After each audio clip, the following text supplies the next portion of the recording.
Católico soy de sacramentos, de vela en mano y procesión. Católico soy del Evangelio, la iglesia viva y tradición. Católico soy de los que viven una eterna. Buenas noches.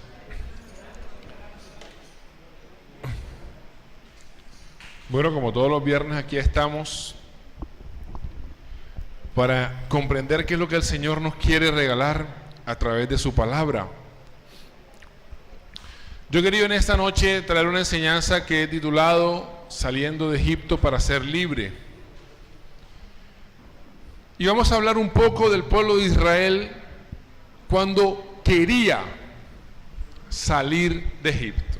Cuando quería salir de Egipto. Porque uno muchas veces quiere salir de situaciones, pero se queda a mitad de camino. Tienes las ganas, tienes la intención, pero nos quedamos a mitad de camino, por muchas circunstancias. Y yo quiero que en esta noche revisemos qué situaciones se le presentaban al pueblo para que no saliera. Porque tal vez allí identificas una tuya y tú dices, yo estoy como Israel ahí. Ya hoy el Señor me ha revelado, me ha mostrado cómo puedo hacer para salir, para no dejarme tentar y caer. Algo importante para poner en contexto es que el pueblo de Israel estuvo en Egipto 400 años. Pero ¿cómo llegaron ellos ahí? Pues cuenta la palabra y nos narra cómo la historia de los patriarcas y cómo el patriarca José se hace amigo del faraón y llega en Egipto porque José era muy amigo del faraón. Entonces, yo quiero que tú abras tu Biblia en el libro del Éxodo, en el capítulo 1. Éxodo capítulo 1. En el verso 1 dice lo siguiente Éxodo: estos son los nombres de los israelitas que fueron a Egipto con Jacob, cada uno con su familia. Y da los nombres de los hijos de Jacob: Simeón, Leví, Judá, Isaacar, Zabulón, Benjamín, Dan, Neftalí, Gad y Aser. Los descendientes de Jacob eran 70 personas. ¿Cuántas eran? 70 personitas salieron y entraron a Egipto. Ellos entraron a Egipto porque eran familia de José. Por más nada, porque eran familia de José. Y dice, luego murieron José, todos sus hermanos y toda aquella generación. Es decir, los que habían hecho que ellos entraran se murieron. Y vino gente nueva. Pero es interesante el versículo 7. ¿Cómo eran ellos? Dice acá, pero los israelitas eran fecundos y se propagaban, se multiplicaban y hacían muy fuertes y llenaban el país. Mire cuántas palabras dice. Eran fecundos. Un sinónimo de fecundo es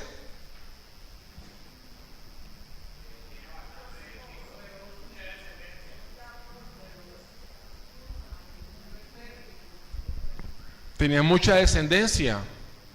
Pero también algo fecundo es algo próspero, algo en lo que te empieza a ir bien. Se multiplicaban y se hacían fuertes.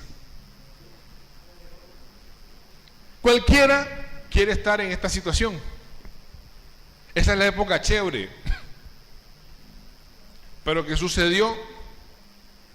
Surgió un nuevo rey, pasaron muchísimos años, surgió un nuevo rey y pregunta, ¿y esta gente? Ah, no, ellos son los descendientes de hace muchísimos años de un tipo José que era amigo de un faraón por allá. Ah, pues yo no conozco a José. esta gente tiene mucho privilegio. Esta gente está creciendo mucho y esta gente se nos puede voltear. Y de un momento a otro, la realidad del pueblo de Israel cambió. Repito, fecundos, se propagaban, se multiplicaban y hacían muy fuertes y llenaban el país. Miren lo que era Israel, miren la foto. Y de un momento a otro, esa realidad se les volteó y cambió. ¿Quién no ha pasado de una situación de abundancia a una situación de escasez, de un momento a otro en su vida? ¿Quién no ha estado en el lugar de Israel? Que de un momento de estar bien, los negocios están buenos, hay salud, y de un momento a otro te cambia tu realidad. Y se enfermó alguien, y el que traía la plata ya no la trae, y el que me compraba ya no me compra, y empieza la dificultad. Y empieza la escasez. Y de pronto yo estaba en un sitio porque había alguien que me cuidaba y me protegía, pero echaron a ese. Y ahora yo quedé entre una jauría que no me quieren. Ya el que me protegía ya no está.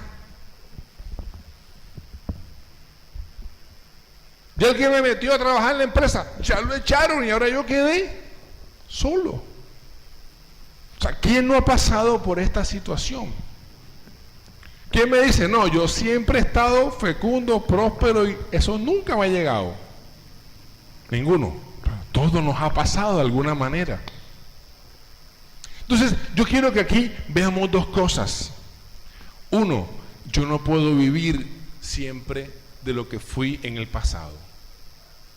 Porque tristemente hay gente que se ancla en lo que fue.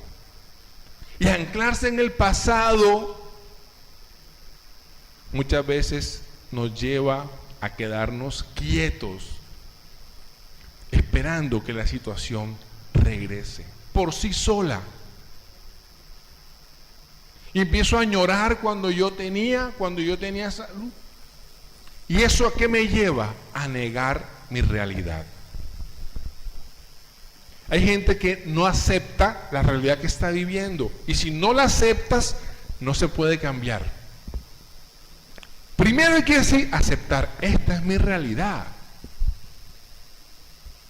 Uno a veces ve personas que les llegó una escasez, pero quieren seguir mostrando que viven como si no la hubiera. Entonces quieren seguir aparentando que tienen lo que ya no tienen. Eso es negar la realidad, porque las situaciones cambian.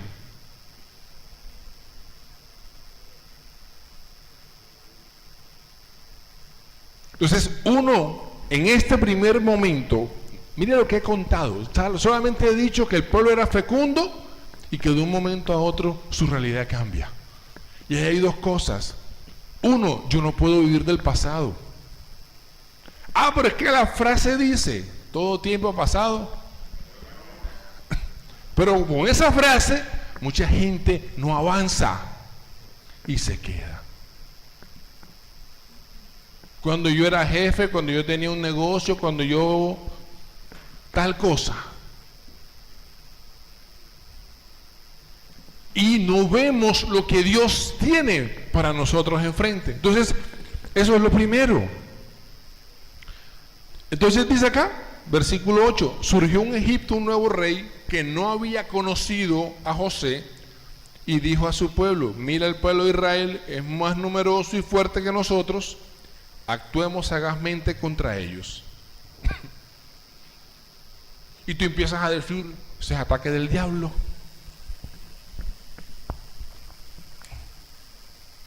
Eso es esto es lo otro.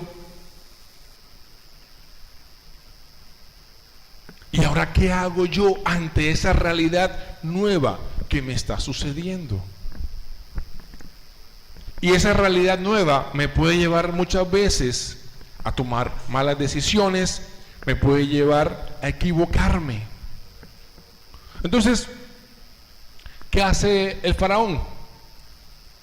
Dice, a este pueblo hay que reducirlo. Entonces le dice a las señoras que atendían los partos, ya todos saben la historia, Si nace niño, lo matas. Si nace niña, la dejas. El feminismo, mire, lo ve dónde empieza. Si nace niño, lo matas. ¿Ay, por qué?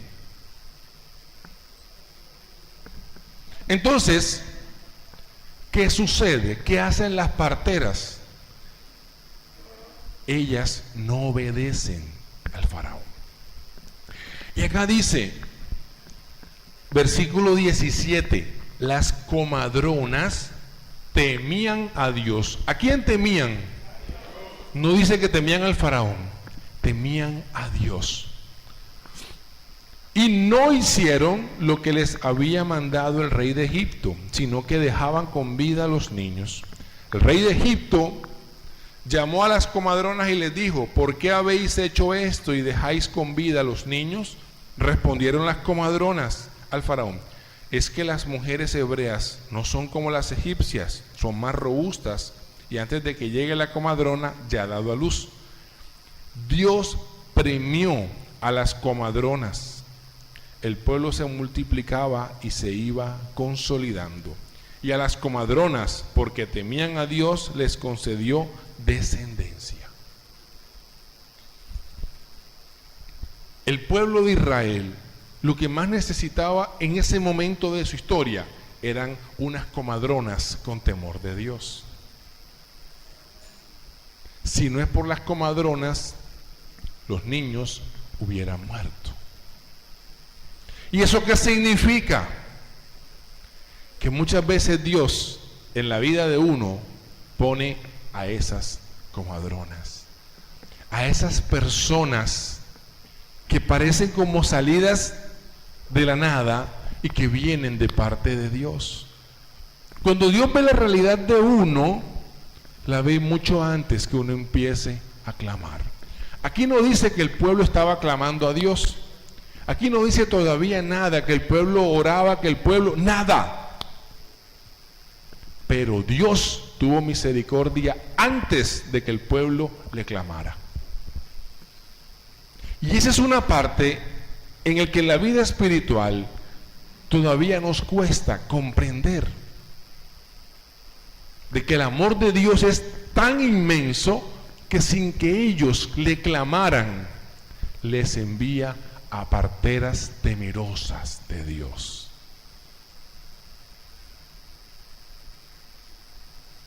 Porque hay gente que piensa y dice, aquí estoy, mírame, se toma la foto, fui el viernes al grupo, mírame que ya vine, ahora sí. Pensando que Dios obra de esa manera. Y si bien Dios nos exige un camino de santidad, Dios es Padre. Y como Padre se preocupa por sus hijos. Entonces yo quiero que te preguntes, ¿quién ha sido esa partera en mi vida? ¿Quién ha aparecido en mi vida en un momento de dificultad y que ha venido a mostrarme lo que es la acción de Dios? Porque yo resalto de esta partera, es decir, mire, cuando Moisés mata al egipcio, ¿qué hace Moisés? ¿Se quedó de machito en Egipto? ¿Qué hizo? Porque le tenía miedo ¿a quién? ¿Y qué hacen estas mujeres? No lo obedecen, y cuando el faraón los llama, en su cara les dicen que no, porque las mujeres hebreas eran muy fuertes. Nosotros nunca hemos valorado y resaltado la valentía de las parteras. ¿Qué hicieron los reyes magos? ¿Qué le dijo el ángel? Por ahí no regreses. Pero estas mujeres nos muestran lo que es la valentía. ¿Y la valentía en qué? En hacer, ¿qué hacían ellas de especial? Nada. Simplemente hacían la misión para la cual Dios las puso. Y haciendo lo que tenían que hacer en su vida diaria, eran instrumentos de Dios. Así que podemos ser la partera en la vida de alguien, ayudándole a traer vida de la muerte. O podemos tener en nuestra vida a alguien que nos está tratando de ayudar, que se está pelando el pellejo por obedecer al Señor, y nosotros no somos capaces de reconocerlo. La valentía de estas mujeres es impresionante. ¿Y qué hace Dios? Dios las premió. Entonces, ¿qué sucede? Que el pueblo empieza a sufrir. ¿Por qué sufre el pueblo?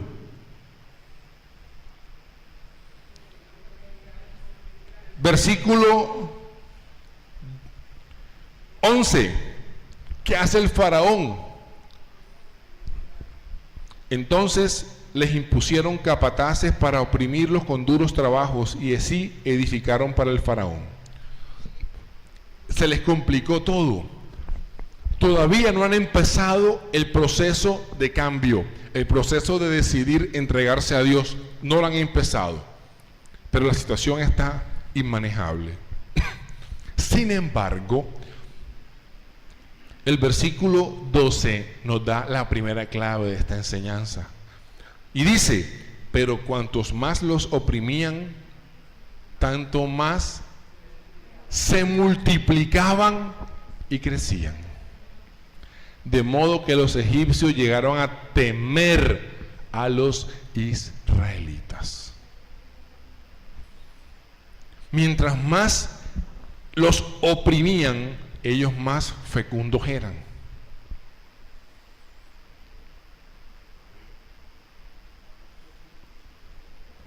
Y nosotros podemos decir, en el momento en que más mal estaba tal cosa, tal vez mejor me iba, tal vez estaba más cerca de Dios, tal vez crecí en oración, tal vez empecé a la vida diferente, tal vez empecé a valorar algo que antes no valoraba. Porque en medio de la opresión, Dios sigue mostrando su misericordia. Aquí no han clamado, pero mire Dios cómo está mostrando su misericordia. Porque hay gente que se frustra y dice: ¿será que me hicieron falta más Padres Nuestros?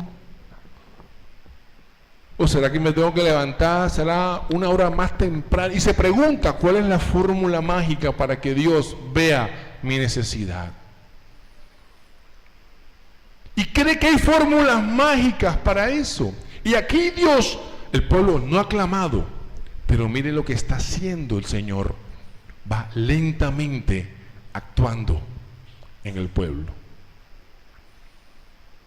Y uno tiene que darse cuenta. Y tú puedes decir: de las crisis que he vivido, que he aprendido. Y segurísimo que hay cosas buenas.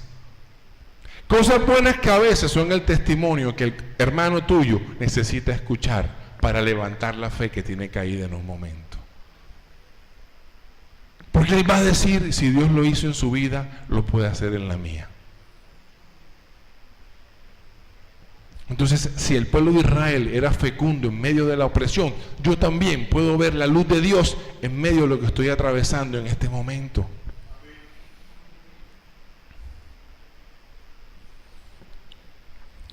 Bueno, pero llega un momento en que el pueblo alza su voz.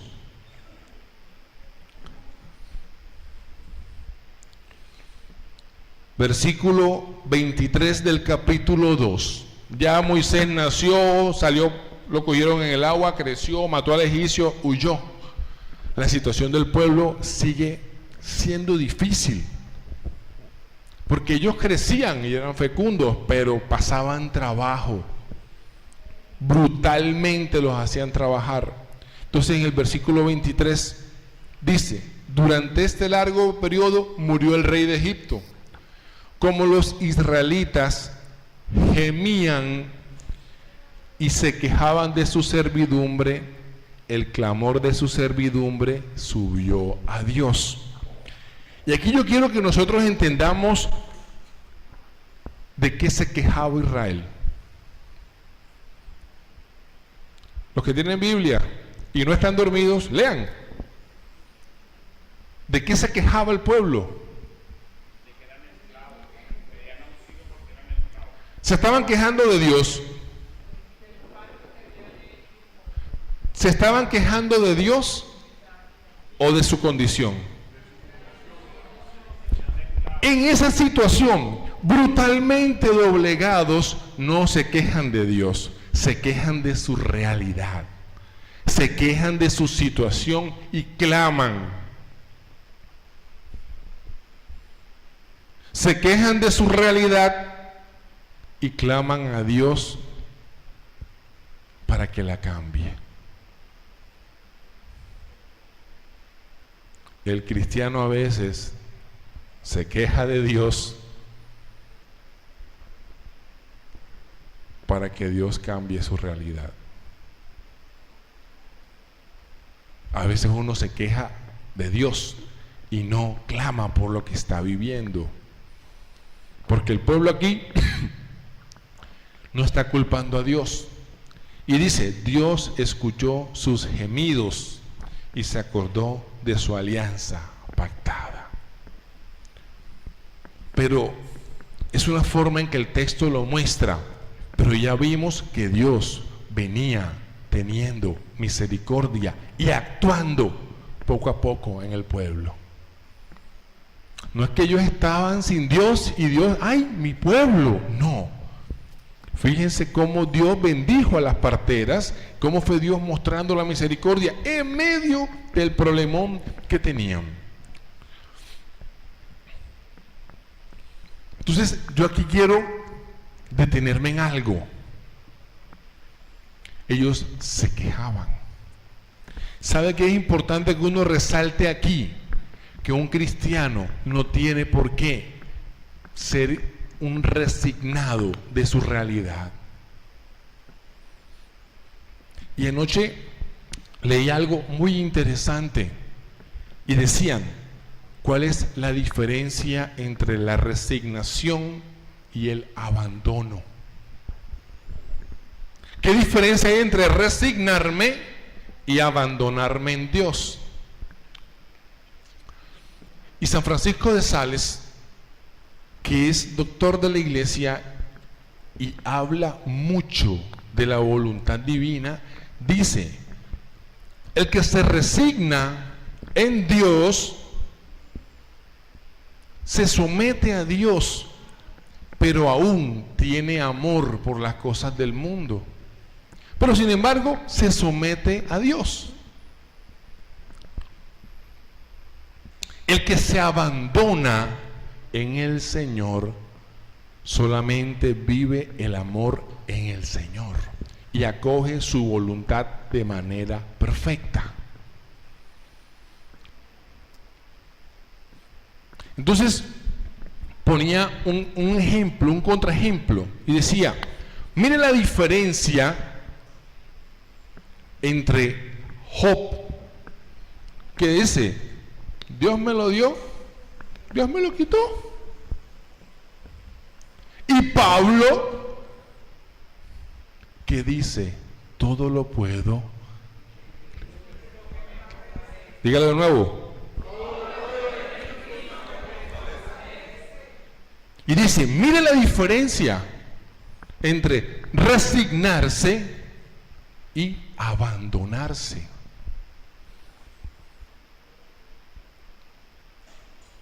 Porque cuando yo me quedo callado ante mi realidad y me importa, eso no es confianza. Eso no es confianza. Pero cuando yo me abandono en el Señor, sé que lo que viene es lo mejor. Porque Dios lo quiere para mí. Y yo, mi voluntad, la pongo en la voluntad de Dios. Y soy feliz. Porque me abandoné en Él. Y descansé en Él. Pero el resignado, aunque se somete, le cuesta. Porque aún mira para atrás y añora. No, pero Dios me pidió esto. Y mucha gente está enterrada en la resignación en su vida. Porque todo es, no, Dios lo quiso.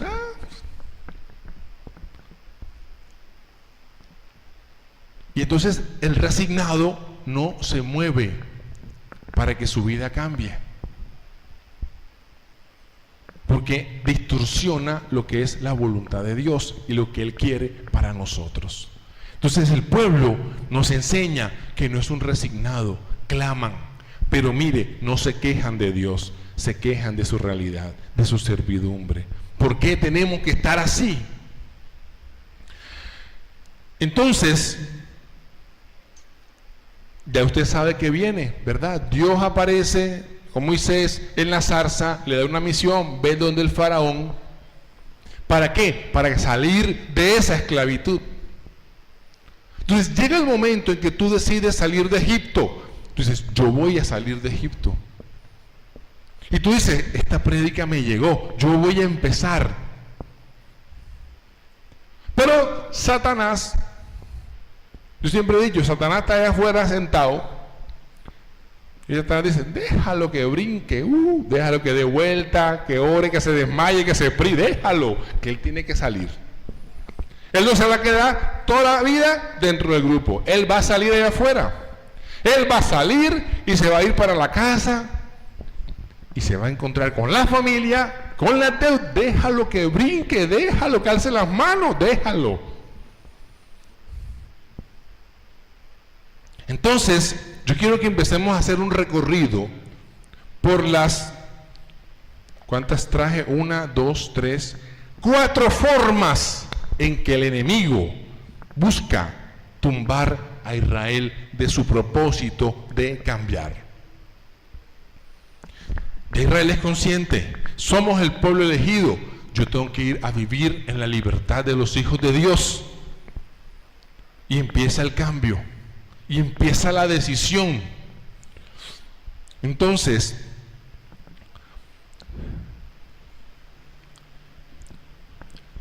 vamos a buscar Éxodo en el capítulo 5.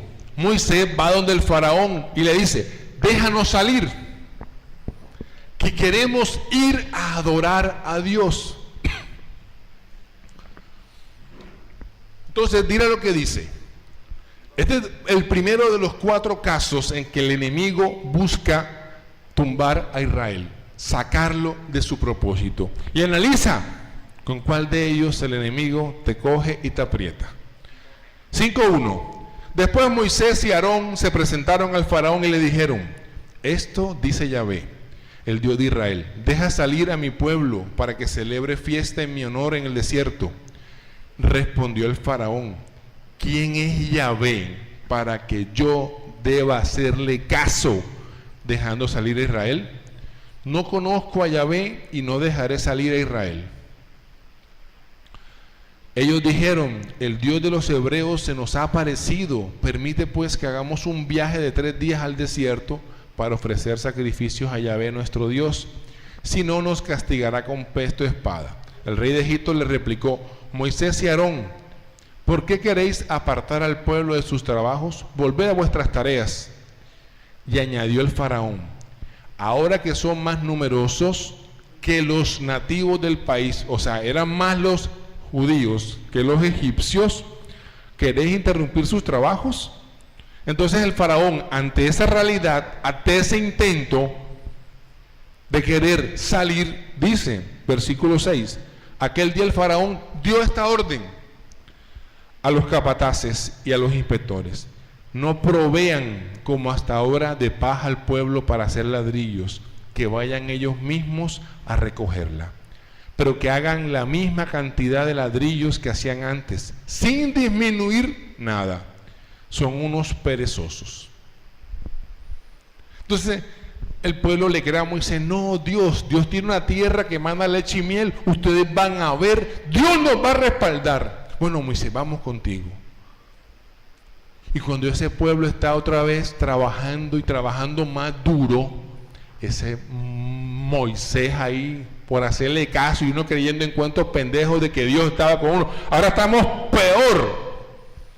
Y por eso hay gente que dice, oh, apenas me empecé a enderezar en el camino de Dios, me echaron, se me perdió la plata, me empezó a ir mal, me fracturé la pierna. Yo mejor no busco a Dios. Porque cuando uno empieza a caminar, las cosas empeoran. ¿Quién lo ha vivido? Muchos. Que tú quieres empezar a caminar con Dios y las cosas empeoran. Mire lo que dice el faraón. Porque aquí el faraón representa al demonio en nuestra vida. Tú queriendo cambiar, lo primero que hace es eso. Las cosas empeorando. Bueno, vamos para lo segundo. Y usted sabe que empiezan las plagas. Y el faraón a que no. Pero entonces cuando el enemigo ve que tú, a pesar de que las cosas se te pusieron duras, tú sigues caminando, tú no te dejas tumbar, tú sigues ahí, él dice, voy a cambiar la estrategia.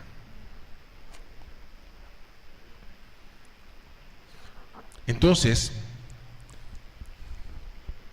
en Éxodo 8, capítulo 8,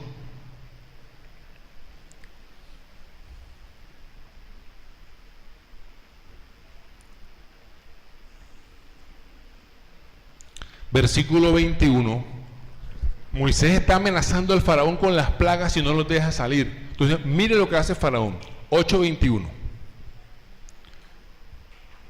Acuérdense de la primera vez que quisieron salir. ¿Qué le dijo Moisés? Déjanos ir, ¿cuántos días? ¿A dónde?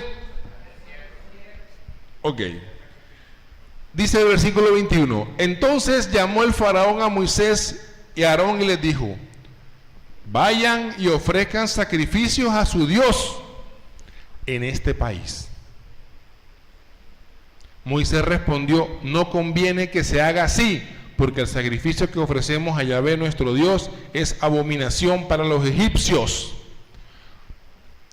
¿Qué hace el faraón? Tú quieres adorar a Dios, ok, pero ¿para qué te vas a ir para el desierto? Mejor te quedas aquí.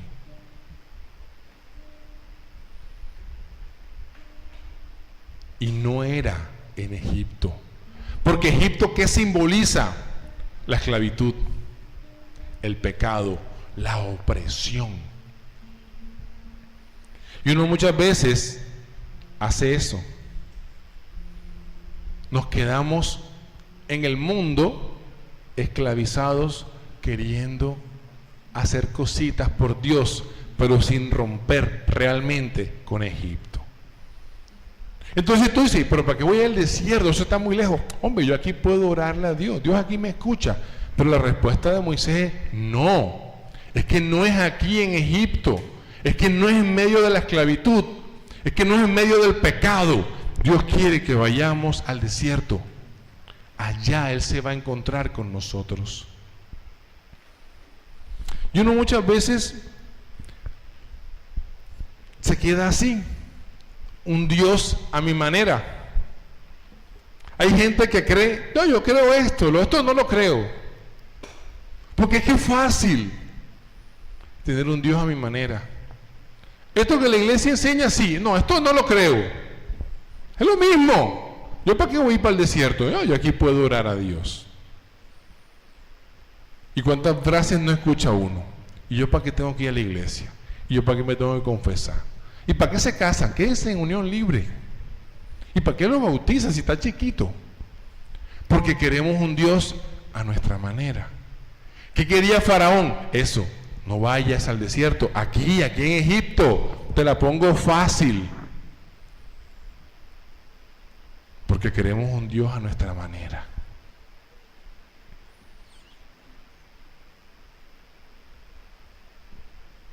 Y así sería más fácil la vida. Pero así no es el camino que Jesús nos enseña.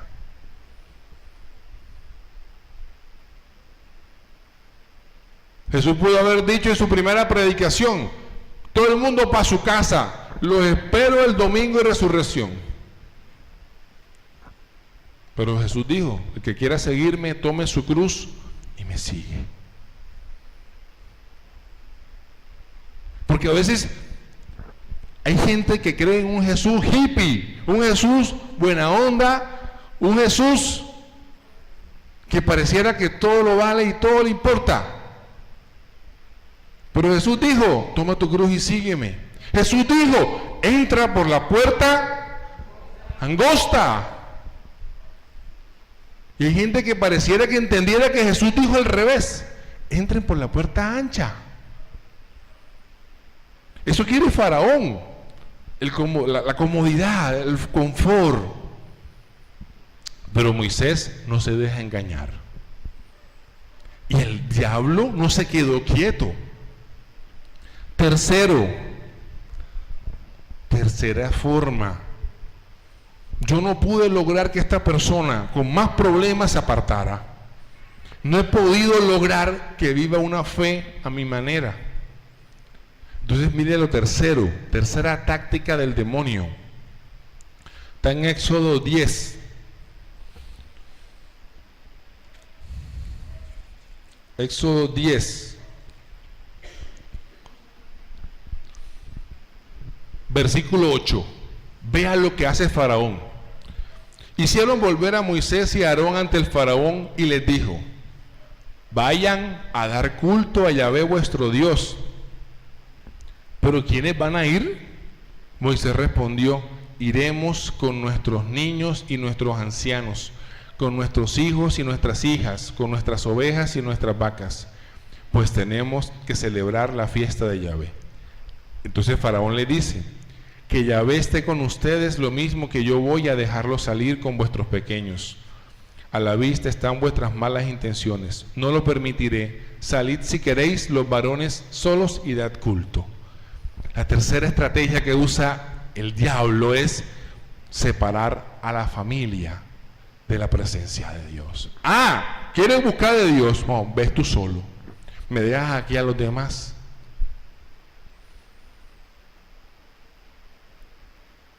Y entonces, tristemente, hay familias que viven eso. Uno solo es el que cree en Dios y los demás no. Lo triste es cuando te conformas con que esa sea tu realidad, pudiendo realmente hacer más. ¿Qué quería el Faraón? Vayan ustedes solos, me dejan a los niños y me dejan a todo.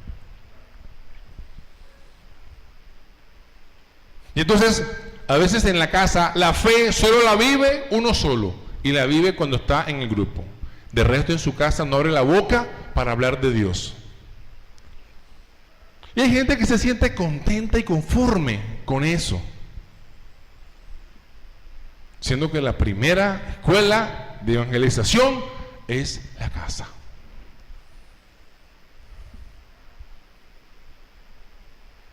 Y la responsabilidad de hablarle de Dios a los hijos, no, eso ya en la clase de religión en el colegio. Siendo que la primera responsabilidad está en la casa. Entonces revisemos cómo estamos formando a nuestros hijos en la fe. ¿Qué tan rápido tiraste la toalla?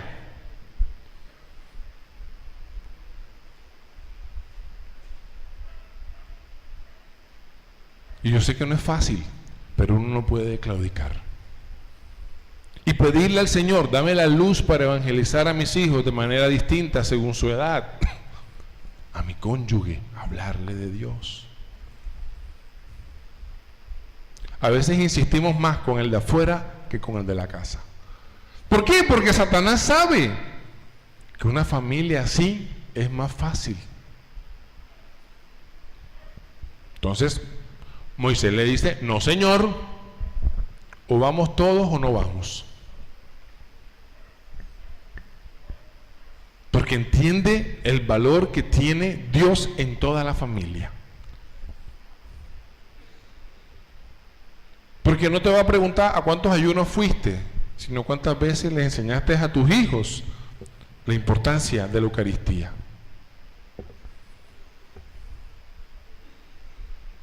Entonces, ya de aquí para adelante es para reflexionar y tomar las medidas para enderezar, porque sí se puede.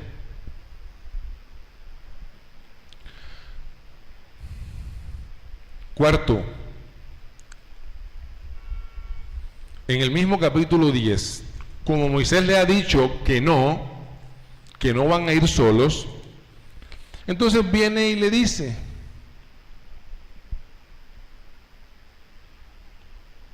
versículo 24, cambia la última estrategia el faraón.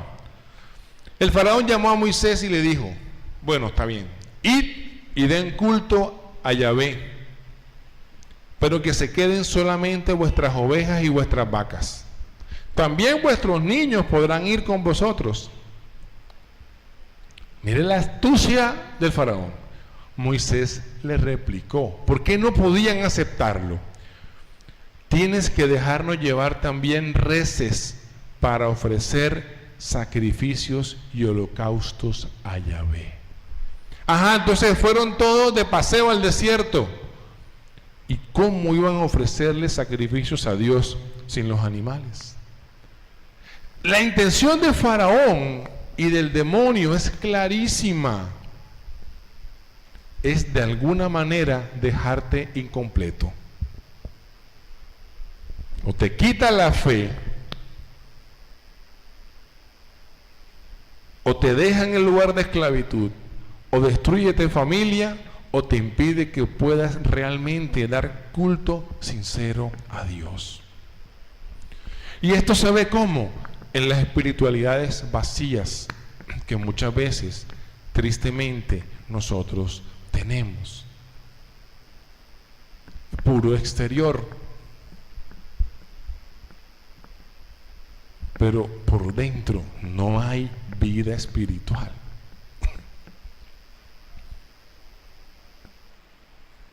Porque somos felices en ese entorno que nos vea y que hacemos, pero internamente no hay comunión con Dios. Entonces, es una espiritualidad light,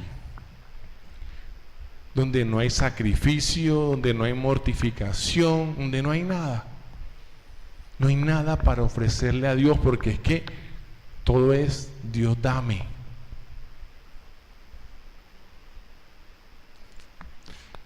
Entonces, miremos nosotros todo lo que vivió Israel.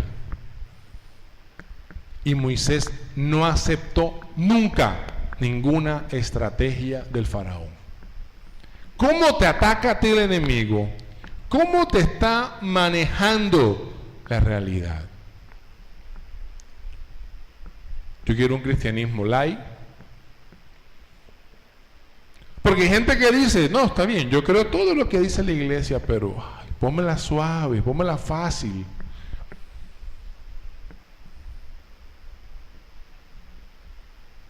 Entonces ese no lee la palabra, ese no se forma,